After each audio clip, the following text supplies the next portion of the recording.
मला वाटतं शासनाने ठरवलं की ते तीर्थक्षेत्र आहेत जे मोठी तीर्थक्षेत्र आहेत त्याचं सगळं रूप बदलायचं आहे. हजारो कोटी आपल्याला या ठिकाणी द्यायला तयार आहेत आणि त्यामुळे कॉरिडॉर या ठिकाणी होणार आहे. त्याबाबतीत कोणाच्या मनामध्ये शंका नाही.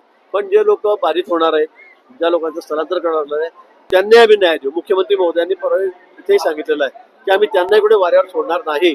आम्ही त्यांची त्या ठिकाणी सगळी काळजी घेऊ. पण या ठिकाणी आता वाढती लोकसंख्या येणारी भाविकांची संख्या बघता यावेळेला वारीमध्ये 35 लाखाच्या वर लोक आली. मागच्या वेळीपेक्षा 10 लाख लोक भाविक त्यावेळेला जास्त आली. मी स्वतः तुम्ही बघितलं असेल, मी स्वतःच 2 दिवस गर्दीचं नियंत्रण करत होतो.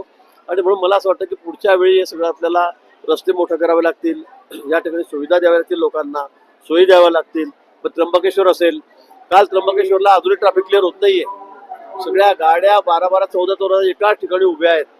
लोकांची अशी गर्दी आली की आता घाबरायला लागलो आम्ही की बाबा स्टॅम्पेड होईल की काय, अशी परिस्थिती त्र्यंबकेश्वरमध्ये. लोकांचा ओढा आता धार्मिक क्षेत्राकडे वाढत चाललेला आहे, देवाकडे वाढत चाललेला आहे.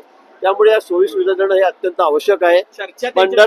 पंढरपूरचं सुद्धा आम्ही पूर्ण रूप बदलणार आहोत. तिथे सगळा मोकळा श्वास पंढरपूर घेईल. पण त्याबरोबर जे बाधित होणार आहेत त्यांना आम्ही वाऱ्यावर सोडणार नाही.